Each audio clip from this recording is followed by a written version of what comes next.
Olá, seja bem-vindo ao meu canal. Meu nome é Marco Teles e hoje nós vamos falar sobre dízimo, né? Tem um vídeo aí no canal que tem sido alvo de muitos ataques, inclusive por algumas pessoas que odeiam o dízimo, né? E a gente precisa discutir sobre isso porque é uma coisa que para alguns parece ser polêmica, mas é uma coisa muito óbvia, né? Qualquer pessoa que participa de qualquer tipo de associação, ela contribui para essa associação. Quem participa, por exemplo, de um sindicato, contribui para esse sindicato.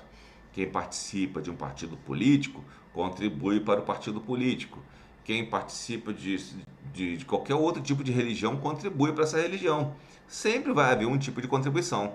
A contribuição às vezes varia de uma forma ou de outra. Na igreja usamos o dízimo, né? O dízimo e as ofertas, né? E isso levanta algumas contestações de algumas pessoas, muitos mal intencionados, com a intenção somente de derrubar a Igreja de Cristo, né? De tornar a igreja uma situação inviável economicamente, para que não possa ter templo, não possa se sustentar, e outros ainda com a intenção de derrubar o dízimo exatamente para tomar mais do povo, né? E outros ainda, né, com a intenção mesmo de prejudicar o corpo de Cristo, de difamar a igreja, né? Pegam alguns grupos, né, os falsos profetas que existem, e usam esses falsos profetas como exemplo para generalizar na igreja de Cristo, né? Não sei se você sabe, mas a média das igrejas, assim, é cerca de 20% dos membros, 10 a 20% dos membros só realmente dizimam, os outros só ofertam. Né? São raras as igrejas sérias onde 100% da membresia dizima. Pode até acontecer, mas é raro, tá? Então devemos estar atentos que o dízimo não é uma prática assim, totalmente sem limites, como pensam alguns, né?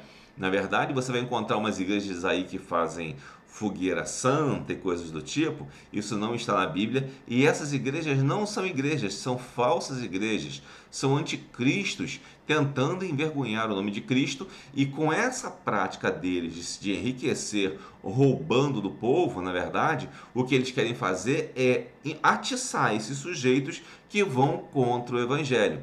Eles, na verdade, um anticristo que rouba das ovelhas, como esses caras fazem, com fogueira santa, que a pessoa tem que dar tudo que tem na vida e tal. Esse sujeito, ele é tão anticristo quanto aquele ateu que vive, neo-ateu, né, que vive falando mal de Jesus o tempo todo e falando mal da igreja. Eles são colegas de trabalho, tá? Não são pessoas diferentes. São servidores do mesmo Senhor, que é Satanás. Ambos servem a Satanás. Só que um cria o problema e o outro vem com a falsa solução te enganando, tá? Então devemos ter essa noção. Além desses anticristos que nós conhecemos, temos aqueles que são simplesmente tolos, né? E alguns até são crentes, mas são avarentos, né? Então devemos tomar cuidado com isso. No outro vídeo que eu fiz, eu vou botar o link aqui para você, o card aqui em cima. Esse vídeo eu dou um histórico maior sobre a questão do dízimo, vejo ele em toda a Bíblia. Hoje eu vou falar sobre alguns tópicos que comentaram que achei relevantes. Tinha muitos tópicos que eram absurdos, eram ridículos, nem vou tratar aqui, né? Eram mais ofensas e coisas do tipo, né? Totalmente descontextualizados, sem lógica nenhuma, sem coerência bíblica, né? Então, algumas perguntas que fizeram, né? Eu vou trazer aqui para vocês, né? Vamos ler na Bíblia o que a Bíblia nos mostra sobre isso. Bom, primeira coisa que perguntaram é se o dízimo era para Abraão, para Moisés ou para Melquisedeque, né? Uma das coisas que perguntaram. Aí o que você precisa entender, e sinceramente, é que o dízimo não é para nenhum deles, nem para os aronitas, nem para Moisés, nem para Melquisedeque. Na verdade, o dízimo é para o sacerdócio e não para o sacerdote. Claro que você vai encontrar lá em Levítico 27, por exemplo, falando de entregar ao sacerdote. Entretanto, está se referindo ali, na verdade, ao sacerdote como representante do sacerdócio. Se você for em Hebreus 5, por exemplo, versículo 10, vamos ver se aqui vai direto, que falando sobre Jesus e sobre o dízimo propriamente dito, que é do sacerdócio de Cristo, que é eterno, que era representado em Melquisedeque, né? E nós vemos o seguinte, Hebreus 5:10.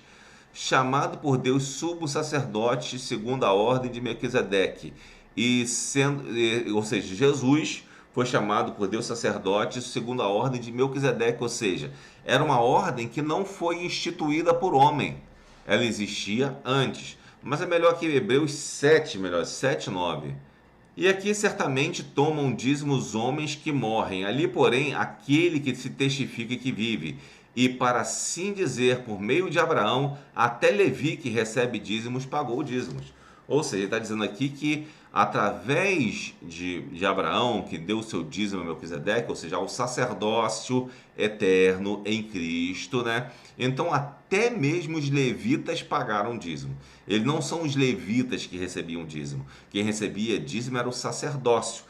Naquele período, os representantes do sacerdócio eram os levitas. Portanto, essa primeira pergunta que é um questionamento de muitos é se o sacerdócio estava em Abraão, em Melquisedeque ou em Levi. Nenhum deles estava em Cristo, né? E esse sacerdócio é que recebe o dízimo, tá? Primeira questão, para complementar aquele texto lá, né? Aí, outra pergunta que fazem, se o sacerdócio chega à igreja como corpo de Cristo. Você vai ver também em Apocalipse 5, versículo 10. Por coincidência, é uma referência similar que nós vimos antes. No capítulo 5, versículo 10 de Apocalipse, diz o seguinte: e para o nosso Deus os fizeste reis e sacerdotes, e eles reinarão sobre a terra. Quem são os reis e sacerdotes? Se você for ler o texto completo aqui, você vai ver que são os servos de Jesus Cristo, ou seja, não há mais sacerdote levita. Nós somos sacerdotes e reis e sacerdotes para o nosso Deus e que vamos morar com Deus, né? Então isso aí também nos diz sobre do que o sacerdócio não cessou, ele continua nos crentes, né? E além disso, nós podemos ver que o dízimo não é para o sacerdote, mas para o sacerdócio, como vimos lá também em Hebreus 7, versículo 9, né? Que, ou seja, o sacerdócio, através de Melquisedeque até Levi, ou melhor, através de Abraão, que Levi, que é filho de Abraão, deu o dízimo para esse sacerdócio eterno. Então devemos tomar cuidado com isso, com algumas ideias estranhas que tentam colocar. Nesse vídeo aqui eu estou botando só alguns detalhes, tá? Só alguns esclarecimentos que eu achei relevante. Se você quiser, você pode depois ir lá no outro vídeo que eu vou linkar aqui e que você poderá ver com mais detalhes para não ficar repetindo conteúdo, né?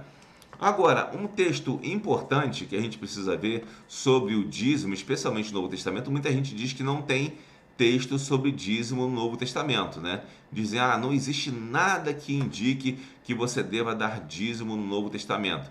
Ora, isso é um erro muito grande, porque em Gálatas 6, versículo 6, nos indica exatamente isso. E, aliás, não fala nem em dízimo, né? Fala o seguinte, ó: o que é instruído na palavra, reparta de todos os seus bens com aquele que o instrui. Ou seja, está falando aqui de bens, né? Está falando de bens. Presta atenção nessa palavra, que são bens. O que são bens? Bens são coisas raras, difíceis de conseguir, que são desejáveis, que você pode se apossar e que tem um valor, né? Então, isso são bens. São uma definição mais ou menos básica de bens. Então, isso pode se referir tanto a alimento, né, como também a dinheiro, propriamente dito. Qualquer coisa que possa se categorizar como bens pode entrar nessa questão aqui. Então, em Gálatas 6:6, diz que devemos repartir de todos os seus bens com aquele que o instrui, né? Mas agora, veja bem, o que é de todos os seus bens? É 100%? Será que seria isso?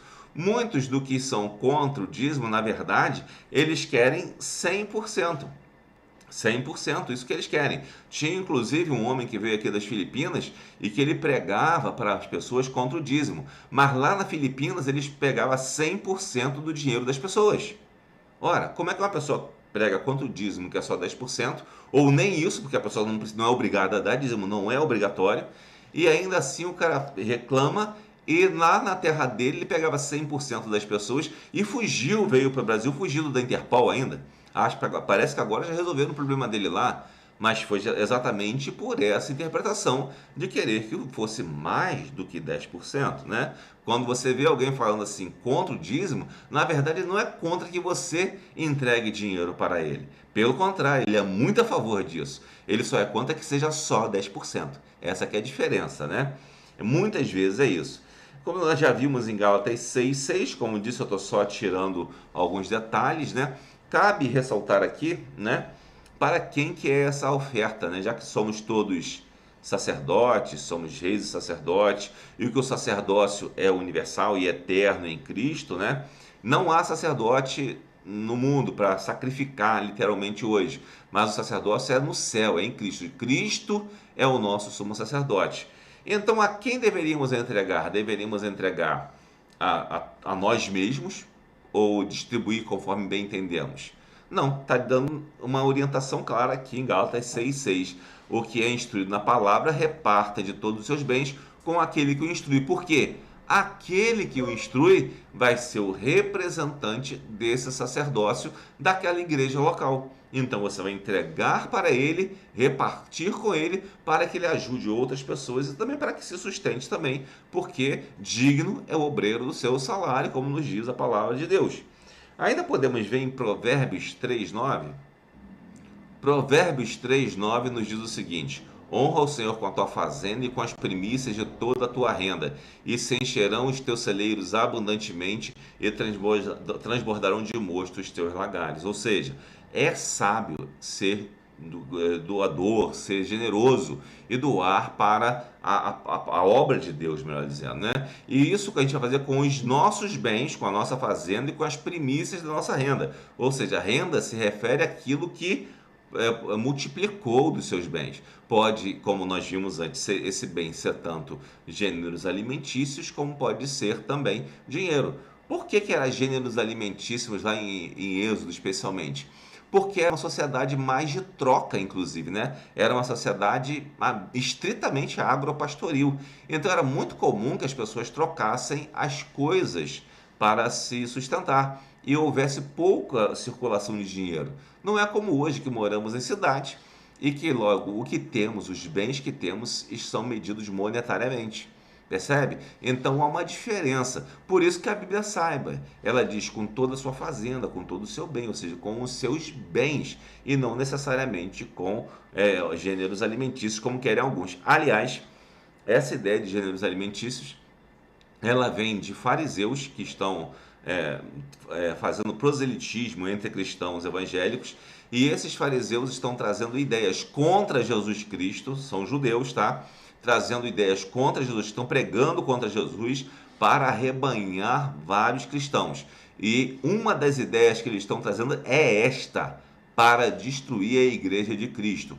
Cuidado, devemos amar o judeu como povo de Deus, mas não devemos confundir o amor ao judeu com o amor ao judaísmo. Muita gente está se apostatando da fé por causa disso, confundindo o amor ao judeu com o amor ao judaísmo. Judaísmo é uma religião herege contra Jesus. O judeu é o povo de Deus, o povo que Deus escolheu inicialmente. Hoje nós também somos povo de Deus, também como eles, em Cristo Jesus. Mas devemos amar o povo e não a religião desse povo. Percebe? É uma diferença, porque a religião judaísmo ela é contrária à revelação em Cristo Jesus e prega contra isso, inclusive ofende a Jesus seriamente em suas palestras, digamos assim.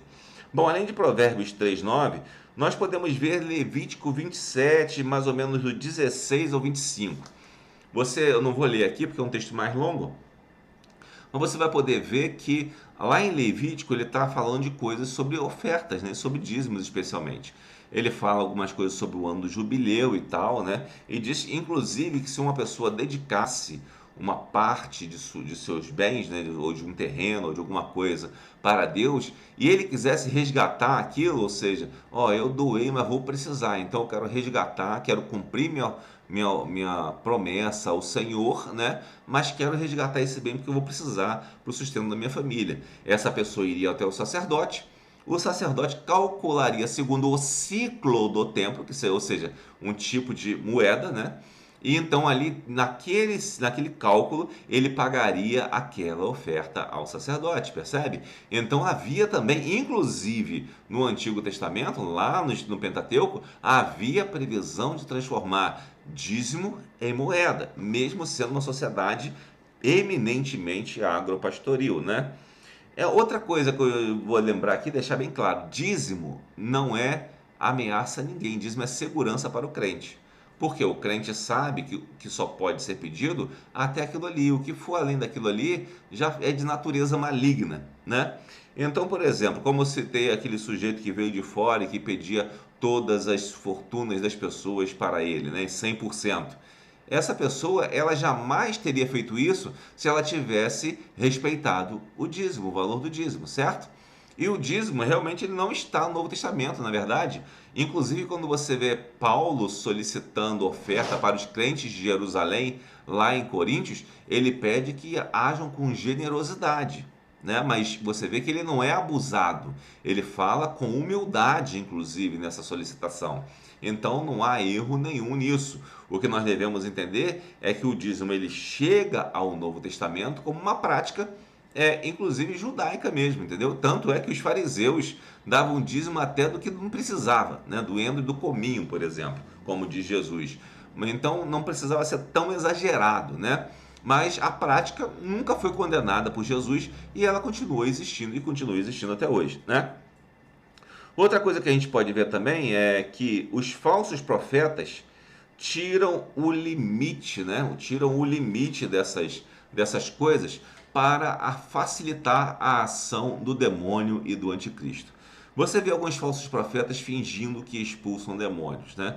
Você vê alguns falsos profetas pedindo todo o seu dinheiro na igreja, né? Por que que eles querem esse escândalo? Jesus diz que importa que venham os escândalos, mas ai daqueles por quem vêm os escândalos. Importa porque isso é a ação do anticristo contra a igreja. Se você vê um pastor pedindo para você vender tudo o que tem e doar para a igreja X ou Y, a igreja dele, ele é um anticristo e ele está ajudando os anticristos que temos hoje atacando a igreja, porque ele está gerando motivo para atacarem a igreja, percebe? Então esse sujeito é um anticristo, assim como aquele cara que se diz piadista ou mágico, ou seja lá o que, e que ataca a igreja, também é um anticristo. E nós devemos tomar cuidado com eles, porque assim como esse anticristo engana aquelas pessoas na igreja, esse cara que está atacando as igrejas aí, que você vê todo dia, botando vídeo atacando as igrejas, também está enganando você, e você está pensando que está sendo ilustrado, está sendo, digamos assim, instruído por ele. Quando você não está sendo instruído, você está sendo enganado. Pessoas que enganam os outros a vida toda sempre vão continuar enganando, mesmo que elas digam que não estão enganando, certo? Então tome cuidado com isso. Quem levou a vida toda enganando as pessoas, seja para que fim for, ele sabe muito bem como continuar enganando, dizendo que não está enganando, e você vai achar que ele é o máximo. Então cuidado com isso. Então nós vimos algumas coisas, deixa eu ver se tem mais alguma coisa aqui que eu anotei, né? Como eu disse, o dízimo não é para o sacerdote, mas para o sacerdócio, né? Ou seja, é para o bem-estar da igreja e para a proliferação do evangelho, né? Para que mais pessoas possam pregar o evangelho, porque se não houver quem se dedique à pregação do evangelho, teremos poucas pessoas pregando o evangelho, obviamente, porque terão que sustentar a si mesmos, né? E esse é o interesse do anticristo. Ele quer atacar o dízimo, seja através de pessoas que se dizem crentes, que não são os crentes bem estranhos, ou são tolos, ou são falsos profetas. Eles querem atacar isso para que não haja mais pregadores, para que ninguém possa ter tempo de pregar o evangelho. Eu não recebo nada, prego aqui no YouTube, como você está vendo. Eu estou pregando aqui há anos a fio, sem receber nada. O que recebe é uma propaganda que tem aqui no YouTube, mas é muito pouco também. O que importa é pregar o evangelho, tá?